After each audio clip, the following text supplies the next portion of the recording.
y a 12 ans que j'essaie de faire une exposition Fangio à Rétromobile, parce que Fangio c'est un nom d'abord. J'ai connu Fangio pendant 40 ans, donc je connaissais extrêmement bien. Et tous les ans c'était très bonne idée, l'année prochaine on le fera. Et l'année suivante rien. Et cette année avec François Melsion, je lui ai proposé en mars dernier, qui a dit mais allez on le fait, c'est le centenaire de Fangio. Et on l'a fait. Et je pensais avoir les 5 voitures des 5 championnats du monde, mais la voiture de 54 carénée est en exposition à Dubaï. Donc on en a 4 sur 5, ce qui est déjà pas mal.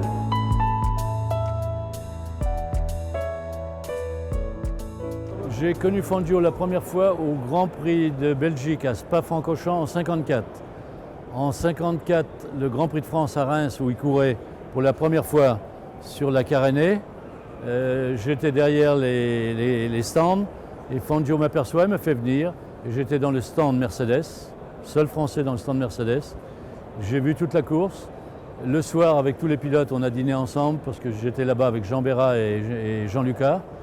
Et 15 jours après, je rencontrais Fangio à nouveau, qui m'a fait rentrer sur un autre circuit. Et puis on est devenus amis plus.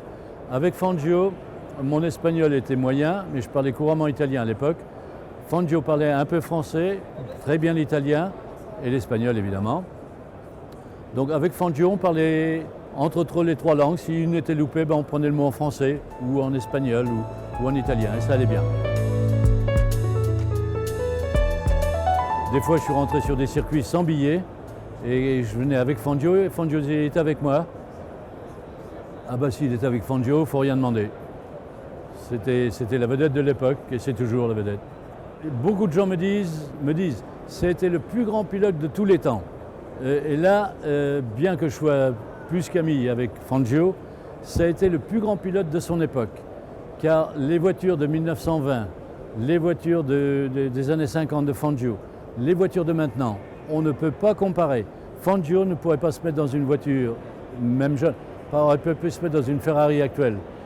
Froland González, qui faisait 123 kg, pouvait se mettre dans les Ferrari contre Fangio, mais n'aurait jamais pu se mettre dans une voiture actuelle. Et tous les 10-12 ans, il y a un nouveau pilote qui arrive. Il y a eu Senna, il y a eu Schumacher. Donc tous les 10-12 ans, il y a le meilleur de leur époque qui arrive.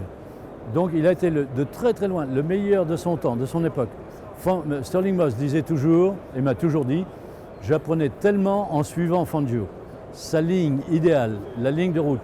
J'ai couru en Argentine et Fangio descendait au bord de la piste, me disait tu tournes pas là, tu tournes ici, exactement. Et c'était la ligne idéale, toujours pour lui. Fangio a commencé sa toute première course en Europe à Reims en 48, sa toute dernière course en Europe à Reims en 58. Il a couru 10 ans en championnat et il a été 5 fois champion du monde sur les 10 années. Avec, en plus de ça, 5 voitures différentes. Alors que Schumacher était 7 fois champion du monde avec 2 voitures, donc 5 championnats sur Ferrari.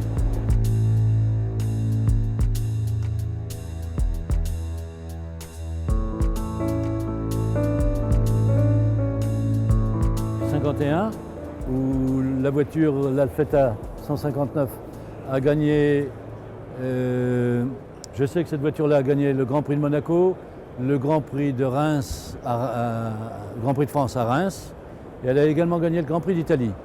Mais je crois qu'elle avait fait également le Grand Prix d'Allemagne, je ne suis pas sûr de celle-là. En 54, il pilotait au début d'année la Maserati, jusqu'au Grand Prix de Belgique où j'étais avec lui. Et au mois de juillet, il est venu pour la toute première course de Mercedes après la guerre sur la Flèche d'Argent. Et il a été champion du monde avec cette voiture-là. 55, il était avec la voiture non carénée qui était exposée ici. 56, il était sur la Lancia Ferrari, car comment il s'appelait Alberto Ascari s'est tué en 55 à Monza, oui je dis bien à Monza. Donc Lancia a donné les voitures, la mécanique et tout à Ferrari. Ils ont couru, ils ont caréné la voiture entièrement et c'était des Lancia Ferrari. Et Fangio était sur cette voiture-là Et c'était la voiture de Peter Collins, numéro 26. Fangio a cassé sa boîte de vitesse au 34e tour et a immédiatement repris la voiture de Peter Collins et a terminé deuxième, a fait une course extraordinaire, a terminé deuxième. Et donc il avait les points du championnat du monde. Et grâce à cette victoire, à sa deuxième place, à la fin du championnat du monde, il y avait 3 points de différence entre le premier et le deuxième, parce qu'il avait fait deuxième à Monaco, Ferrari était champion du monde. Alors après ça, il y a eu la 57, la Maserati 250F, où il a fait la plus belle course de sa vie, il a gagné Rouen. C'est pas la voiture de Reims pour le Grand Prix de la Marne, c'était pas le Grand Prix de France. Le Grand Prix de France était à Rouen, il a gagné. Il a gagné en Belgique, il avait gagné en Italie, et puis la fameuse course du Nürburgring, où il a fait la course absolument la plus belle de sa vie. Je crois à mi-course, il a dû s'arrêter et changer les pneus. Et les 8 derniers tours, il a battu 8 fois le record du tour. Et il a passé, comme il dit, tous les jeunes qui étaient devant lui. Et est devenu pour la 5e fois champion du monde. Et j'en ai souvent parlé avec lui. C'est la course où il a pris le plus de risques de toute sa vie. Et je crois que c'est ce qui l'a influencé en 58 de dire « j'ai gagné 5 fois, je peux peut-être faire mieux, mais je peux avoir un accident ». Donc il a dit « 58, j'arrête ». En 58, il a couru à Buenos Aires. Il devait courir à Cuba, où il a été kidnappé le samedi, relâché le dimanche. Et après, il a fait le Grand Prix de France à Reims, 3e. Et le soir même, il a dit « fini, je ne cours plus ». Il arrête, c'était la fin. Donc c'est la carrière de Fangio avec toutes ses victoires et tout. Donc à son époque, c'était de loin le meilleur. C'était Fangio. Et le nom est toujours, on dit « ah, Fangio ». Donc c'est ce que j'essaie de rappeler aussi. Il y a eu un Fangio à cette époque-là, il y a 50 ans, ou presque quoi. Et aujourd'hui, les anciens, comme moi, revoient les voitures, se souviennent des voitures, et les jeunes disent « oh, il a couru là-dessus ». Donc l'idée, c'était de rassembler les 5 voitures sur lesquelles Fangio était le roi, puisque en Argentine, on l'appelle El Rey, le roi, il s'appelle là-bas. Il avait d'abord un pouls, un cœur très très lent à l'époque. Je n'ai jamais vu dans les 40 ans que j'étais avec lui Fangio se fâcher. Peut-être qu'il gardait à l'intérieur, mais je ne l'ai jamais vu en colère ou se fâcher après n'importe qui. La voiture est cassée, il ne sortait pas de la voiture en hurlant ou jetant son casque. Voilà, ça n'a pas marché. Mais un homme d'une gentillesse avec tout le monde. Fangio n'a jamais refusé un autographe.